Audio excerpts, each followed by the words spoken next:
La Bible déclare que la grâce que tu honores, c'est celle que tu reçois. Lorsque tu n'honores pas une grâce, on va honorer cette grâce de façon extrapolante, exagérée, alors qu'il est en train de prendre place sur la face. Aidez-moi à célébrer Dieu.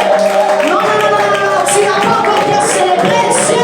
Je disais, élève tes cris de joie. Il faut sortir en Seigneur.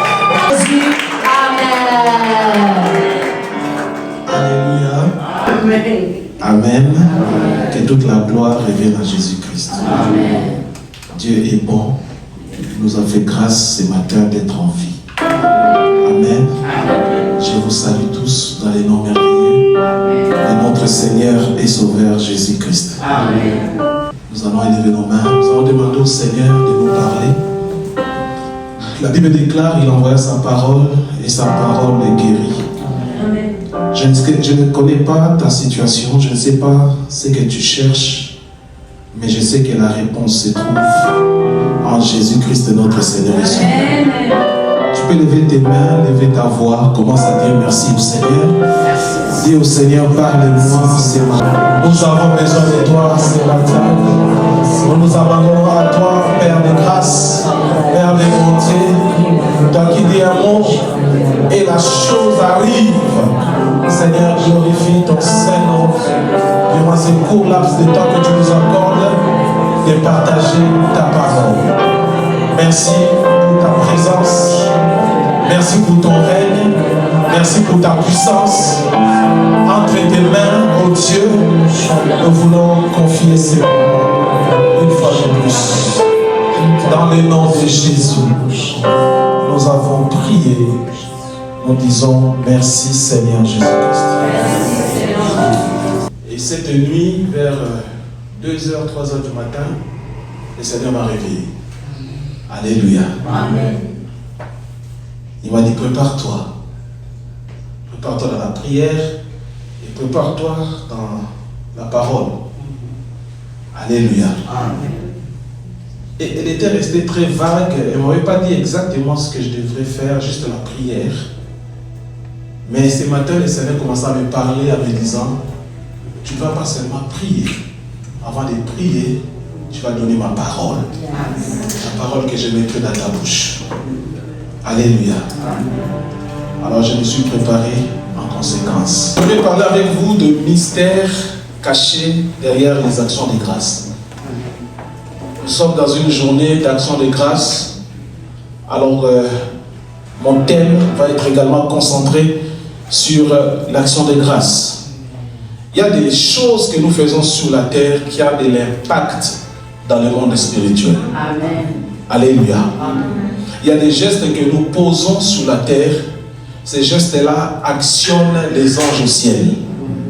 Et parmi tout ce que nous pouvons faire sur la terre, qui peuvent déclencher ou pousser le ciel, pousser Dieu, pousser les anges à rentrer en action et à commencer à travailler, l'une des choses capitales, ça s'appelle les actions de grâce. Dites Amen. Amen.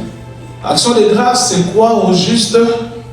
Action de grâce, c'est le fait de rendre grâce à Dieu pour ses bienfaits, pour son amour, pour une situation donnée que le Seigneur nous a tiré de là.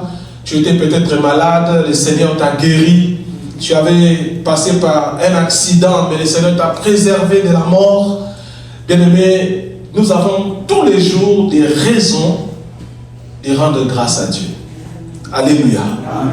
Tu as raison de rendre grâce à Dieu parce que au moment où nous sommes en train de parler, il y a des personnes qui sont hospitalisées. Pendant que nous sommes en train de parler, pendant que nous sommes en train de louer Dieu, pendant que nous sommes en train de prier en ces lieux, il y a des personnes qui respirent artificiellement par des bonbonnes. Dites Amen. Le simple fait que tu aies le souffle de vie, le simple fait que tu aies la capacité de mouvoir, de marcher, de parler, d'aller faire tes besoins seul, bien aimé, le simple fait de le faire, c'est déjà une raison pour toi de rendre grâce à Dieu. Parce qu'il y a des gens qui auraient souhaité ne fût-ce que marcher d'eux-mêmes, mais ils sont assistés par des fauteuils roulants, ils sont assistés par des personnes qui les tiennent, ils sont assistés par des béquilles. Pourquoi? Parce qu'un jour, ils ont rencontré un accident et leur jambe est devenue défectueuse. Est-ce que quelqu'un peut lever sa main et dire je te rends grâce, Seigneur? Le fait que tu respires, le fait que tu aies traversé 2025 et à ce net moment tu es en 2026, le simple fait que tu sois rentré dans cette nouvelle année, c'est une raison pour toi de rendre grâce à Dieu. Alléluia. Et ces deux enfants grandissaient. Ce couple, cette famille était chassée de la présence de Dieu. Ils étaient à l'extérieur du jardin d'Éden, qui veut dire la présence de Dieu. Et les enfants commençaient à grandir. Mais j'aime bien, parce que Dieu nous donne toujours des pistes de sortie, des portes de sortie, pour que nous puissions revenir à lui. Dites Amen. Aussi longtemps que Adam, quand il était dans les jardins, il était chaque soir visité par Dieu. Dieu ne venait pas simplement le regarder comment il allait. Dieu venait l'enseigner. Alléluia. Et l'une des choses que Adam a retenues, c'était qu'avec Dieu, il faut marcher avec action de grâce. Et Adam a eu le temps d'enseigner cela à ses enfants. C'est ainsi que quand les enfants ont grandi, la Bible dit que Abel va faire une offrande d'action de grâce à Dieu. Et Hébreux 11 nous dit c'est par la foi qu'Abel offrit à Dieu un sacrifice plus excellent que celui de Caïn. Et c'est par elle qu'il fut déclaré juste. Dites Amen. L'action de grâce peut faire qu'un homme qui vit dans une atmosphère où Dieu n'est pas là, l'action de grâce peut ramener Dieu dans ta vie. Alléluia. Le Dieu 3 fois saint va déclarer que Abel, à partir d'aujourd'hui, à cause de ton action de grâce, tu es devenu juste. Le premier homme pour qui Dieu a dit celui-ci est juste, c'est Abel. Et pourquoi Dieu dira cela? À cause de l'action de grâce. Je prie ce matin que ton action de grâce te rende juste devant Dieu. Je dis que ton action de grâce te rende juste devant Dieu. Autrement dit, l'action de grâce qui a rendu Abel juste est venue également effacer les péchés d'Abel. Alléluia. L'action de grâce a la capacité, même si tu avais péché, même si tu viens d'une famille maudite, tu viens d'une famille de malédiction, de condamnation, ton action de grâce peut te rendre juste. Ton action de grâce peut annuler la malédiction prononcée contre toi. Ton action de grâce peut annuler les lois établies de votre famille. Je prie ce matin dans la vie d'une personne qui me donne un amen. Que ton nom soit effacé de la liste des personnes qui ne pourront pas, bien aimé dans le Seigneur, prospérer sur la terre. Que ton nom soit effacé de la liste des personnes qui sont maudites de votre famille. Pourquoi? À cause de l'action de grâce. Quelqu'un dit action de grâce. L'action de grâce a un tel pouvoir qu'elle peut ramener Dieu dans une famille où il y avait la malédiction et la condamnation. Amen. Alléluia. Amen. Alléluia. Amen. Et ce que j'aime, lorsque Abel a donné, faisait beaucoup d'offrandes, beaucoup d'actions de grâce, et un jour Dieu s'est levé. Dieu a donné l'ordre à un ange. Il dit cet homme-là ne peut pas rester païen. C'est un homme qui fait des actions de grâce. C'est un homme qui active les systèmes, les principes de Dieu. Il ne peut pas rester païen. Bien aimé, Corneille n'a pas été évangélisé par Paul. Il n'a pas été évangélisé par Luc. Il n'a pas été évangélisé par un homme. Mais c'est un ange qui est venu du ciel, qui est venu l'évangéliser. L'ange est venu pour lui dire, Corneille, tes aumônes, tes actions de grâce sont montées devant Dieu et c'est devenu comme un monument devant lui. Alléluia. Dieu ne pouvait plus se détourner à gauche ni à droite parce qu'à chaque fois que Dieu s'est détourné, il voyait Corneille.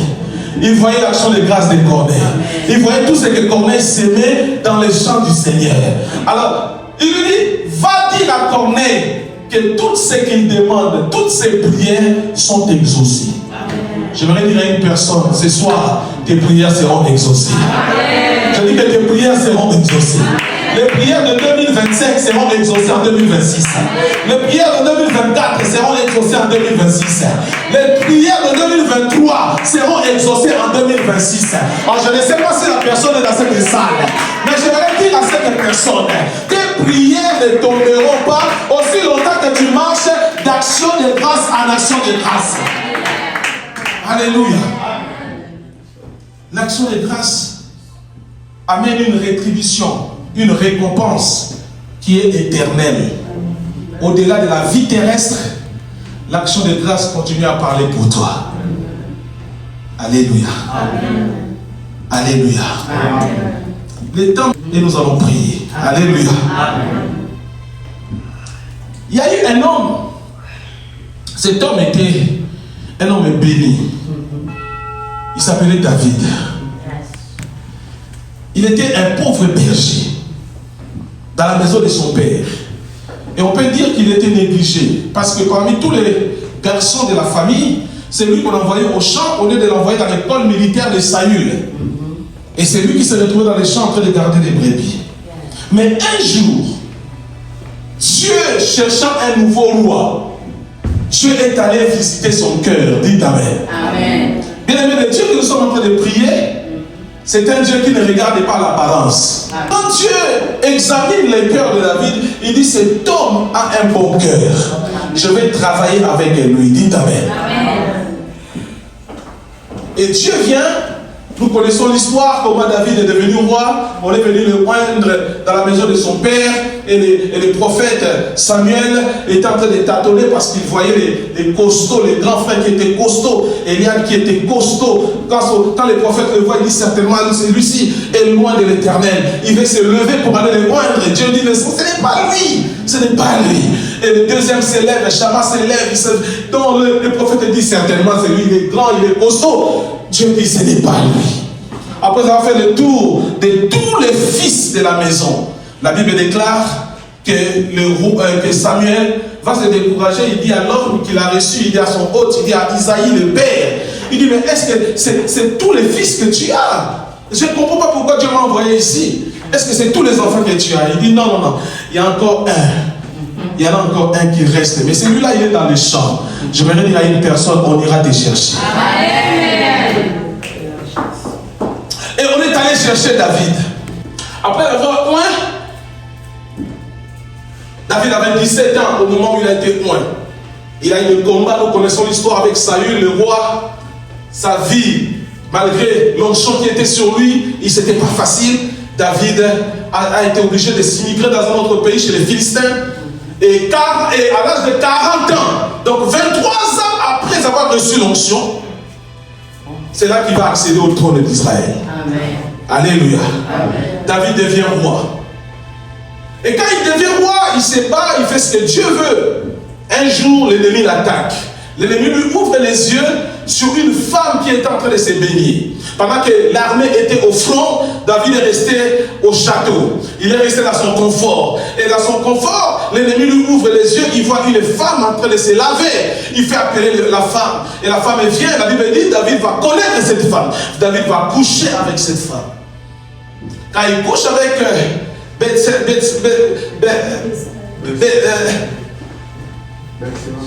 Bathsheba, quand il couche avec, c'était déjà un crime terrible.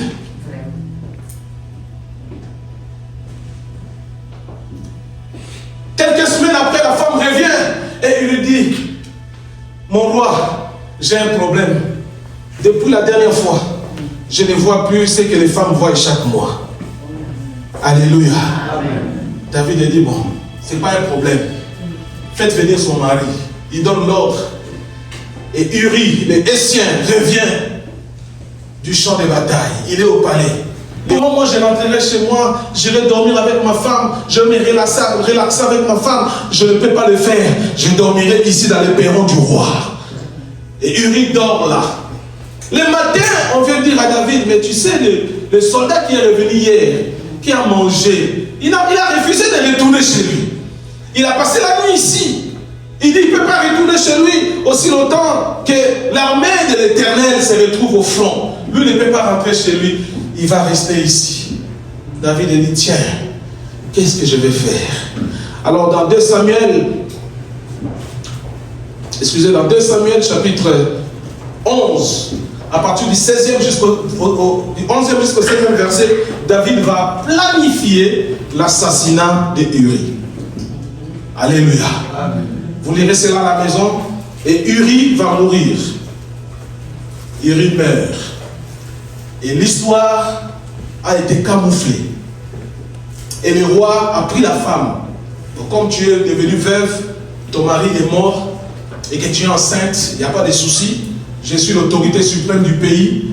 Tu es ma femme, je t'épouse. Et les rois épousent la femme d'Uri. Ils évoluent et ils ont un enfant. David croyait que cette histoire était derrière lui. David se disait que c'est terminé, bon, c'est camouflé. Je suis quand même le roi. Je parle avec Dieu, il n'y a pas de souci. Qui va me confondre? Un jour, le prophète Nathan vient vers lui. Nathan lui dit, tu sais, j'ai un problème. Il y a un homme dans un pays. Et cet homme-là a reçu un visiteur chez lui. Et cet homme était un homme riche. Il avait plusieurs brebis, il y avait des troupeaux. Son voisin n'avait qu'une seule brebis qu'elle gardait, qu'elle nourrissait. Et cet homme riche a préservé ses brebis et ses bœufs. Il est allé forcer son voisin et il a pris la seule brebis que cet homme avait. Et il a tué la brebis, il a préparé la nourriture, il a donné à son visiteur. David tape la main sur la table. Il dit, l'homme qui a fait cela mérite la mort. Alléluia. Amen. Alléluia. Amen. Le prophète lui dit, cet homme-là, c'est toi.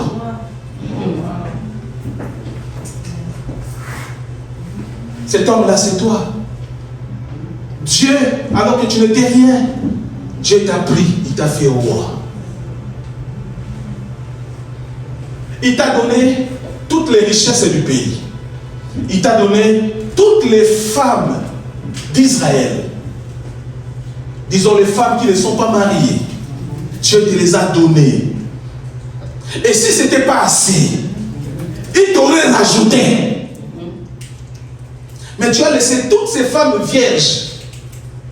Tu as laissé toutes ces femmes qui n'ont pas encore, qui ne sont pas encore mariées. Tu es allé prendre la femme de Uri, ton soldat. Et pour couronner le tout, tu as planifié, tu l'as assassiné. Voici maintenant ce que Dieu dit. À cause de cela, l'épée ne s'éloignera pas de ta maison. À cause de cela, ce que tu as fait en cachette, on te le fera en plein air.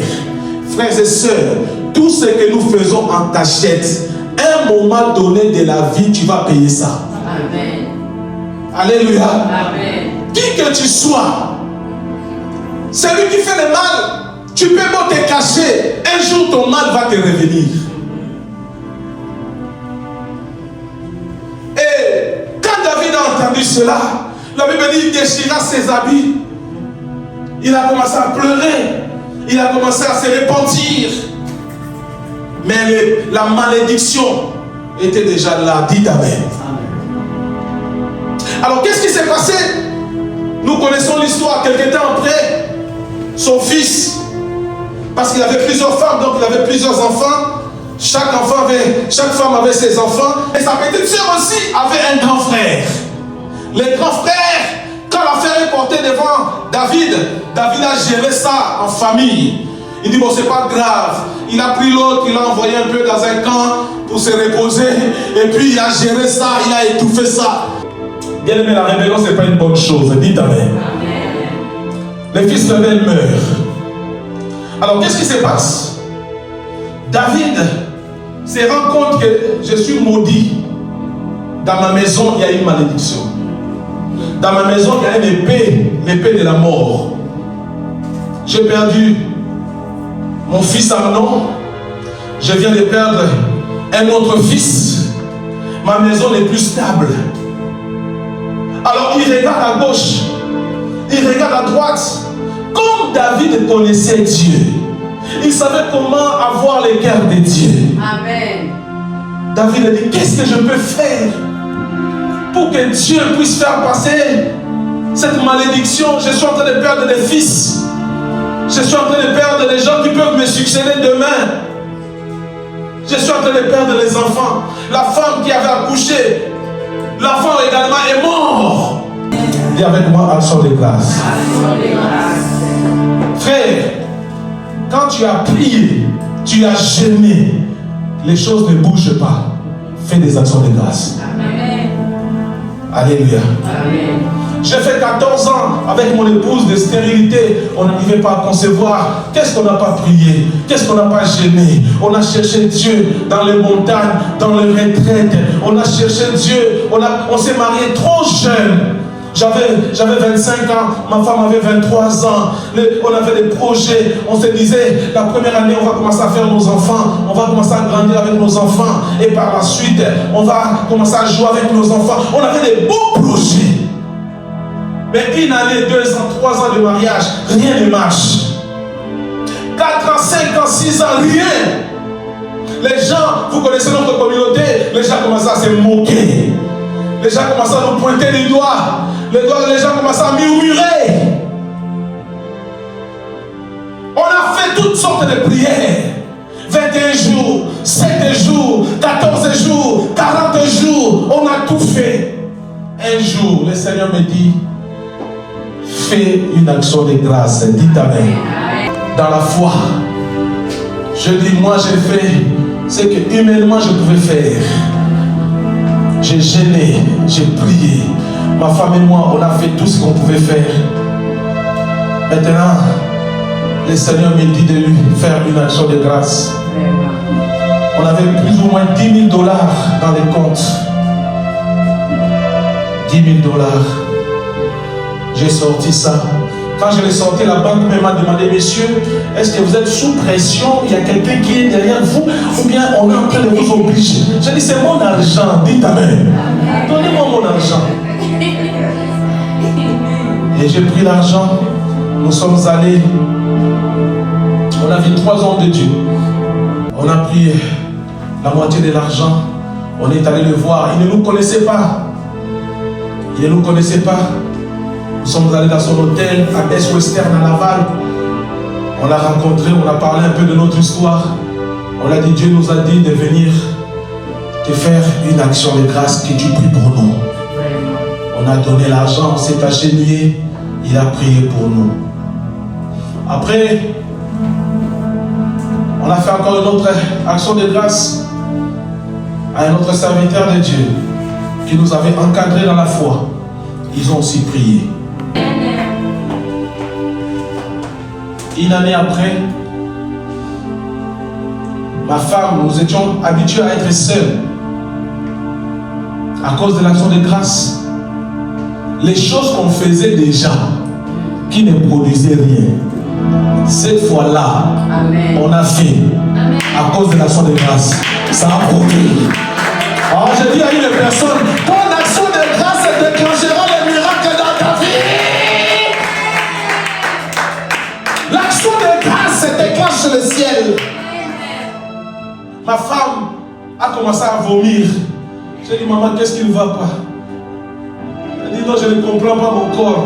Je me sens fatigué. Alléluia. Alléluia. Et puis nous sommes allés à l'hôpital pour faire des tests. On avait des tests déjà de pipi à la maison. On a fait. Il y avait 2 traits. Mais on dirait un trait était correct. Mais l'autre trait, on dirait pas. Alléluia. Amen. Nous sommes allés à l'hôpital. Ils ont fait des tests. Et on a dit, madame, félicitations, vous êtes enceinte. Après 14 ans. Notre Dieu ne mange jamais. Jésus-Christ ne mange jamais. Notre Dieu ne mange jamais. Jésus-Christ ne mange jamais. Ton action de grâce parlera. David également a compris que tous les problèmes que j'ai, je dois faire une action de grâce. Les enfants meurent. Si ça continue comme ça, je n'aurai pas de successeurs. Qu'est-ce que je dois faire? David s'assoit. Personne ne lui a dit. Il regarde, il voit la tente d'assignation, l'arche de l'alliance. David dit, comment je vais habiter dans une maison de marbre, pavé d'or, et l'arche de l'alliance de l'Éternel dort dehors? Comment moi je peux habiter dans une maison bien somptueuse et l'arche de Dieu dort dehors? Non. C'est que les autres n'ont pas pensé. Moi je veux faire quelque chose pour Dieu. Dites Amen. J'aimerais pour ton instruction te rappeler que l'arche de l'alliance a été construite à l'époque de Moïse. Dieu a donné les instructions à Moïse et Moïse a instruit Betsaël qui a construit l'arche de l'alliance. Dites Amen. Et depuis ce temps-là, le temps de Moïse, l'arche a toujours dormi dehors, sous une tente. Alors, qu'est-ce que David a fait? David a fait ce qu'aucun de ses prédécesseurs n'avait fait. Parce qu'en Israël, après la mort de Moïse, vous savez que c'est Josué qui a remplacé. Après Josué, c'est une série de juges qui ont remplacé. Il y avait plus de 30 juges qui ont succédé. Mais parmi ces 30 juges, aucun d'eux n'a pensé à faire quelque chose pour l'arche. Et après les juges, il y a eu la période des prophètes qui sont arrivés. Israël était conduit par les prophètes. Vous le savez, n'est-ce pas? Les prophètes Élie, les prophètes Samuel qui ont conduit la nation. Et le peuple s'est fatigué des prophètes. Ils ont exigé un roi. C'est ainsi que Saül est devenu le premier king, le premier roi d'Israël. Et Saül, dans son règne, il n'a jamais pensé construire à Dieu une arche, construire à Dieu une maison. David a dit, moi je vais faire quelque chose que personne n'a jamais pensé. Alléluia. Alléluia. Amen. Il dit, je vais bâtir à Dieu une maison. Afin que l'arche de Dieu ne soit plus dehors, mais que l'arche de Dieu soit dans une maison. Dieu s'élève de son trône. Il fait son pantalon comme je fais comme ça. Dieu dit, quoi? Depuis le temps de Moïse, aucun homme n'a pensé à faire ça. Mais toi, comme tu as seulement pensé, laisse-moi te dire, moi Dieu, ce n'est pas à toi de me bâtir une maison. C'est moi qui te bâtira une maison stable. C'est moi qui te bâtira une maison stable. L'action de grâce te bâtit une maison stable. Dieu dit à David, tes mains sont remplies de sang. Tu as tué Uri. Tu es un homme de guerre. Tu as versé beaucoup de sang. Je ne peux pas te laisser construire ma maison. Mais c'est ton fils, Salomon, qui me bâtira une maison. Et moi, en retour, je te bâtirai une maison stable. Autrement dit, en retour de ton action de grâce, moi, je te donnerai une dynastie. C'est-à-dire, l'action de grâce de David a stoppé l'esprit de mort. C'est lui qui perdait des fils. Dieu lui promet que sous ton trône, il ne manquera plus de successeurs. Même quand tu mourras, ton action de grâce continuera à travailler pour toi. Il ne te manquera plus un successeur. Alors David prend tout ce qu'il a gagné durant son règne. 40 ans de règne de l'or. Il a amassé des richesses. Il a amassé l'argent. Il prend tout ça. Il donne à Salomon. Il dit à Salomon, quand je ne serai plus, bâtis à Dieu une maison. Bâtis à Dieu une maison, parce que l'arche de l'alliance ne peut pas rester dehors. Alléluia. Et Salomon va faire le travail. Mais ce qui m'importe, et je vais chuter par là, c'est que Dieu lui avait dit que sous ton trône, il ne manquera pas de successeurs. David meurt, Salomon le remplace, Salomon meurt, le royaume est divisé. Mais Dieu se souvient de son alliance. Dieu se souvient de son alliance avec David. Malgré que le royaume est séparé en deux, il garde toujours un fils de Salomon, de David, sur le trône. Les années passent. Israël se rebelle contre Dieu. Ils partent en déportation.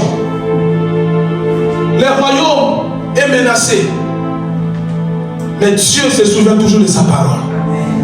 Un jour, un jeune homme est en train de se promener sur les rues de Jérusalem. Et il attend une voix.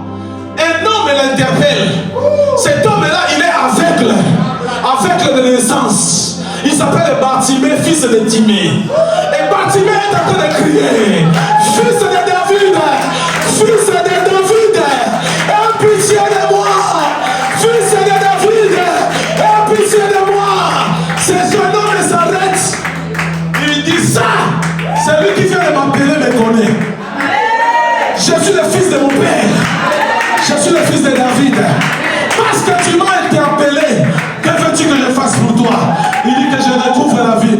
Il dit sois guéri. Il recouvre la vie. Et c'est ce Jésus-là qui aujourd'hui est assis sur le trône de David. Sur le trône de David. Sur le trône de David. La prophétie s'est accomplie à cause de l'action de grâce. Jésus-Christ règne et son trône ne sera jamais ébranlé. Je dis son trône ne sera jamais ébranlé. Son trône ne sera jamais bougé.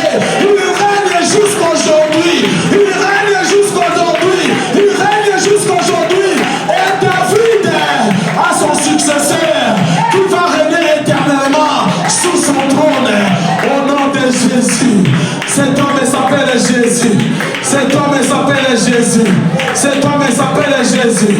Cet homme s'appelle Jésus. Il y a une puissance dans l'action de grâce. Il y a une puissance dans l'action de grâce. Il y a un mystère caché dans l'action de grâce.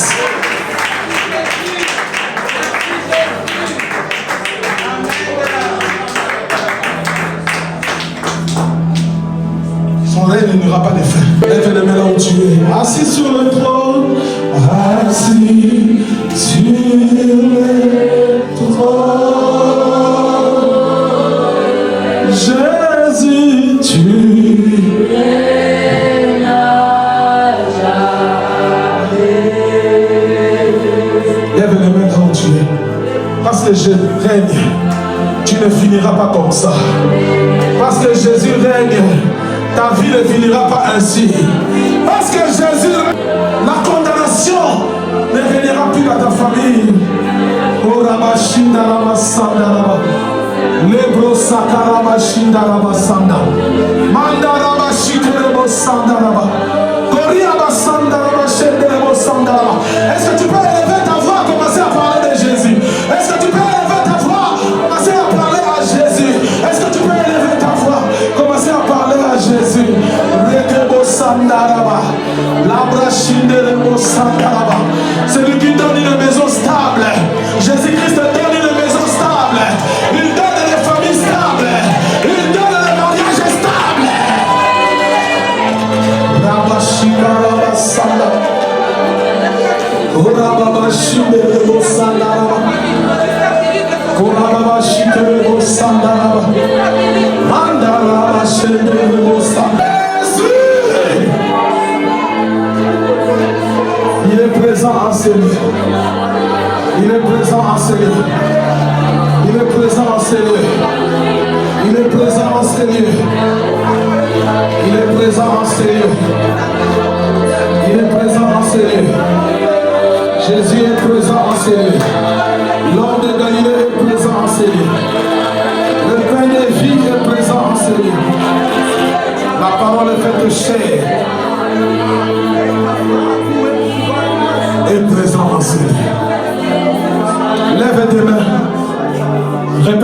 Dis-moi, Seigneur Jésus-Christ, à cause de mon action de grâce, je ne mourrai pas. Je vivrai. Et je raconterai les merveilles de l'État. Parmi ceux qui doivent mourir en 2026, mon nom ne s'y trouve pas. Parmi ceux qui doivent mourir cette année, je refuse de mourir parce que je dois vivre et je dois rencontrer les merveilles de l'Éternel. Je te dis l'ordre, plus fort, je te donne l'ordre. Toi, esprit de mort, de libérer ma vie, libérer mes enfants, libérer ma famille, libérer ma santé. Sors, sors, sors, sors, sors. En battant les mains, commence à prier. Commence à chanter.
Elle a entendu Dieu lorsqu'elle avait dit l'apôtre Michel, et moi j'ai dit yes. Vraiment, pitié pour ceux qui sont pas, on est désolé, mais que Dieu leur localise aussi. Amen. Est-ce que tu peux acclamer le Seigneur?